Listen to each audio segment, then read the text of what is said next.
지난 시간에 바디 스쿼트를 통해 스쿼트의 기본 동작을 배워봤어요. 그 영상을 보시고 질문하신 분이 계셔서 먼저 그 부분을 좀 설명드리고 시작할게요.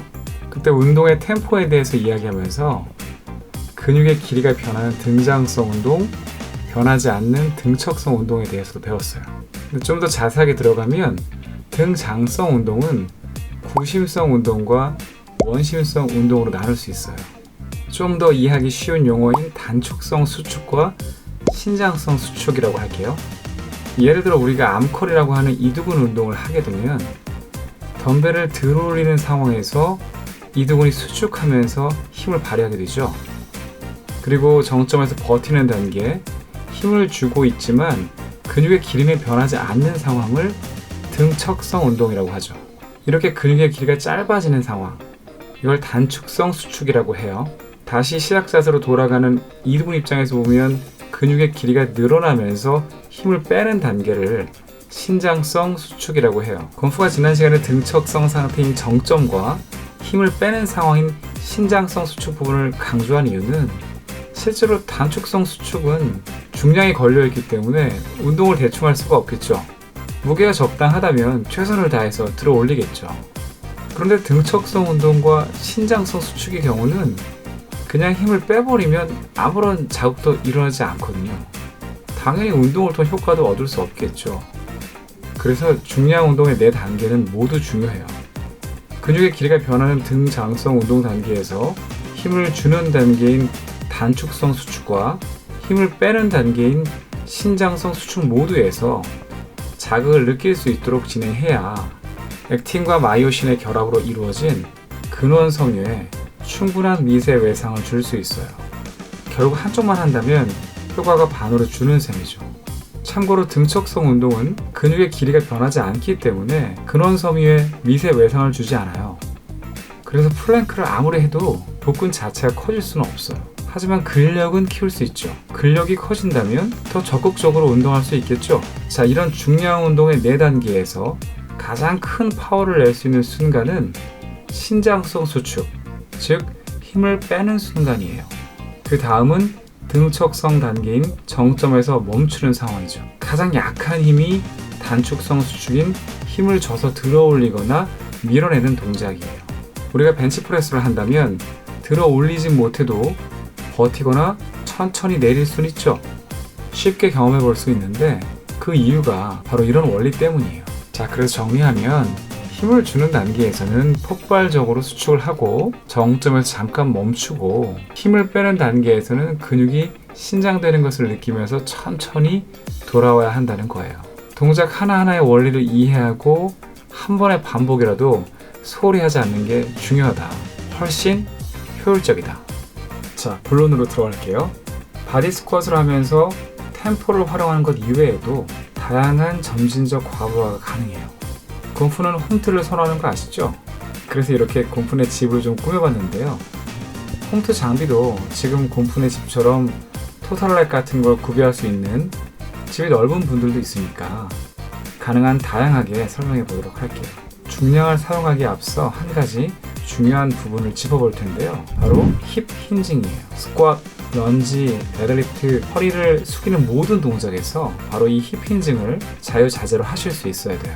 자, 이렇게 내려가는 시작점에서 이 볼펜을 꽉 무는 것처럼 접고 내려가죠. 허리는 이렇게 힌징이 돼서 말 그대로 경첩처럼 접고, 내려가는 중에 가슴이나 상체는 세우려고 노력하는 거예요. 지금부터 보여드리는 모든 부분에서 힌징 동작을 유심히 봐주세요.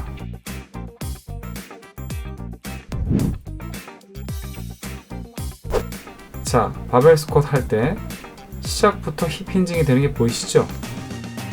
바로 보이시죠? 이렇게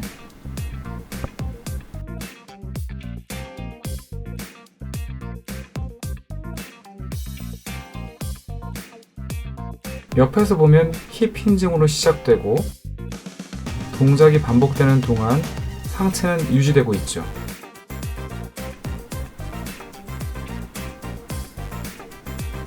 자, 집에 스쿼트 렉이나 바벨이 없는 분들이 많죠?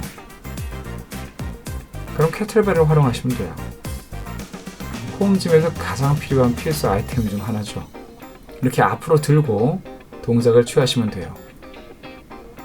다른 동작은 똑같이 하시는 거예요.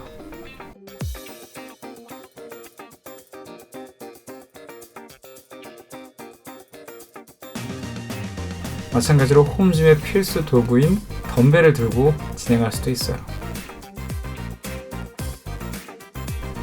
건프처럼 너무 운동을 사랑하셔서 집에 토탈렉을 보유하고 있으시다면 스미스 머신을 활용할 수 있어요. 스미스 머신은 움직임이 고정되어 있어서 완전한 프리웨이트를 배우기 전 단계에 활용이 용이하고 변형 동작도 가능해요. 허리에 부담이 되는 동작을 취할 수 없는 분들이나 대퇴사두에 집중하고 싶으신 분들은 핵 스쿼트를 진행할 수 있어요.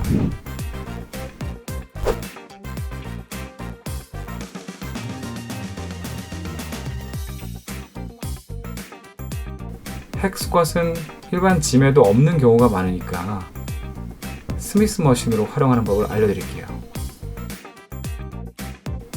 스미스 머신에서 발을 좀 더 앞쪽에 두고 뒤로 기댄 채로 이렇게 진행할 수 있어요.